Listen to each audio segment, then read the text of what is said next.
Bonjour, c'est Lynn Carole Guy, épouse Madame Kouyaté. Voilà, je me présente. Je suis journaliste, auteur dramatique. J'ai publié déjà 3 livres, 4 livres. Il y a un 4e livre, mais il est en français.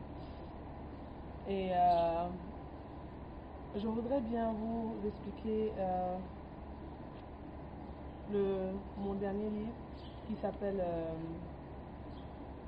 Initié to Kill, initié pour tuer en fait. C'est l'histoire de Mathias Kanga qui est un jeune d'Abobo qui est issu d'une famille très pauvre et qui essaie tant bien que mal d'aller à l'école. Voilà. Donc il est à l'université de Cocody.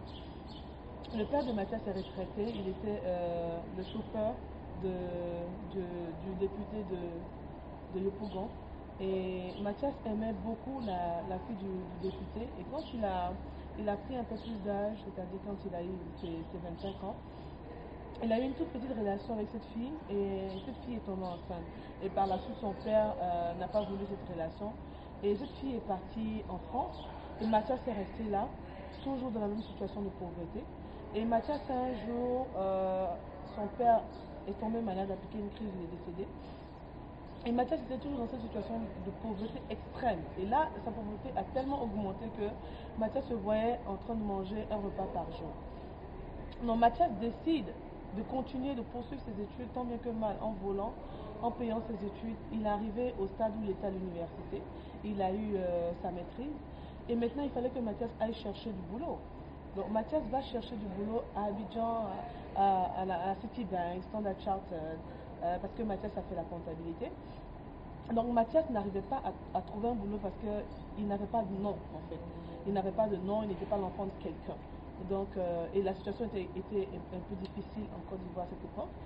Et Mathias décide de sortir avec la meilleure amie de Tania, la fille du député, qui est partie en France. Et cette fille Tania qui travaillait à Citibank, au plateau, qui avait une bonne position, le fait rentrer dans un club, dans une société secrète. Et cette société secrète a vu en Mathias un pouvoir un avenir vraiment, un bon avenir. Ils ont vu en lui des qualités de management, de beaucoup de choses. Et le maître de cette confrérie a adopté Mathias comme son fils et il lui a enseigné beaucoup de choses. Et il est arrivé au jour où Mathias a été initié. Il était obligé de faire un voyage en Inde pour être initié et Mathias a eu des dons et des pouvoirs. Et voilà Mathias dans une société, un enfant pauvre avant, qui aujourd'hui qui devient très riche, d'une richesse vraiment très bizarre. Et Mathias ne sait toujours pas dans quelle situation il est. Et Mathias évolue en grade, en richesse, en beauté, en allure, en élégance et machin et tout. Donc Mathias est dans un nouveau monde, un monde très spirituel et très dramatique, qu'il ne connaît pas et qu'il va découvrir. Et Mathias va se voir en train de tuer pour avoir le pouvoir, de faire des choses vraiment inhumaines pour encore évoluer. Et Mathias serait menacé, Mathias va menacer aussi. Et voilà, donc c'est un peu ça le livre que je suis en train d'écrire, c'est au moins 300 pages. Et donc voilà, c'est l'histoire de Mathias. Et Mathias rencontrera celui qu'on appelle Dieu. Donc pour Mathias, Dieu c'était un D-U-E-U, un Dieu qu'il avait de temps en temps le temps d'implorer, d'invoquer, mais il ne savait pas qui était le réel Dieu. Mathias l'a connu dans un moment difficile de sa vie où il était en train de mourir. Et il a rencontré celui qu'on appelle Dieu. Il lui a donné la vie. Aujourd'hui, Mathias vit. Aujourd'hui, Mathias parle de lui-même un peu partout. Donc voilà, ça c'est l'histoire de Mathias. Bon, avec plus de détails dans le film, dans le livre. Donc c'est aussi l'histoire de cette fille dans le film Jezabel 1. Jezabel 1 est l'illustration d'une jeune fille qui pensait qu'elle était tellement belle, elle avait le pouvoir de décision, de contrôle, de manipulation, de faire tout ce qu'elle veut. Et en fait, cette fille va rencontrer celui qu'on appelle Dieu, c'est-à-dire que Dieu donne toujours un rendez-vous à tout un chacun parmi nous. Voilà, donc quand on dit on connaît Dieu, en fait c'est faux. Dieu vient à nous. On ne peut pas aller à Dieu parce qu'on ne connaît pas Dieu. Donc tant que Dieu n'est pas venu à nous, nous on ne le connaît pas. Donc Dieu est venu à cette fille et cette fille a connu celui qu'on appelle Dieu. Donc elle s'est rendue compte que le pouvoir de séduction, de beauté, de manipulation et de contrôle qu'elle avait, en fait, ce n'était pas le pouvoir qui venait de Dieu. Parce que Dieu ne manipule personne. Et donc cette fille va rencontrer Dieu dans un moment très délicat de sa vie. Chaque personne rencontre Dieu dans un moment très délicat de sa vie. J'espère que pour toi, toi qui me regardes, j'espère que pour toi, tu ne rencontreras pas Dieu sous le lit de ton hôpital pendant que tu es en train de mourir. Rencontre Dieu quand il est encore temps. Pour rencontrer Dieu, ce n'est pas compliqué. Il suffit simplement de désirer dans ton petit cœur et Dieu viendra à toi.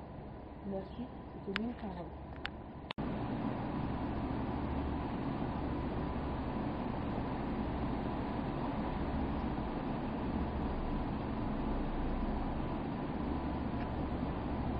Hello, bonjour, amis du monde entier, c'est Lynn Carroll Guy. Voilà, je voudrais vraiment remercier tous ceux qui ont vu le trailer du film Jezabel, qui ont apprécié ce film, qui l'ont vraiment aimé. Je suis vraiment heureuse. Je ne savais pas que ça allait retenir l'attention d'un si grand nombre de personnes un peu partout dans le monde entier. Et je voudrais vous dire surtout que ce film n'a pas été facile pour nous, ça a été vraiment très difficile. J'ai sorti un premier film qui s'appelle Amour ou Ambition. J'étais carrément à côté de la plaque, mais je vais dire pas forcément à côté de la plaque, mais bon, comme c'était un début, c'était un peu difficile pour nous. Donc ce deuxième film là qui s'appelle Jezabel est l'histoire d'une fille qui manipule, qui contrôle, qui divise, qui ment beaucoup. Et en fait, c'est l'état d'un esprit très mauvais en fait, que j'ai voulu mettre en révélation de tout le monde. Donc ce film est sorti. Dans 2 mois, nous allons le mettre à la distribution de tout le monde. Ça va commencer d'abord par Abidjan, après Abidjan en France, France, Canada, avant d'être aux États-Unis, parce que les États-Unis vont les mettre sur CD. Donc à tous ceux qui nous suivent de loin ou de près, nous sommes vraiment heureux d'avoir pu réaliser cette petite œuvre dans la communauté ivoirienne de Washington DC. Je voudrais spécialement remercier Eric Baudelaire, Stéphane Béin, Michel Nalomé, Aïcha Ewi, Laetitia Ewi, Aïcha Konaté. On est tellement que j'oublie. Et toutes ces personnes sont vraiment formidables.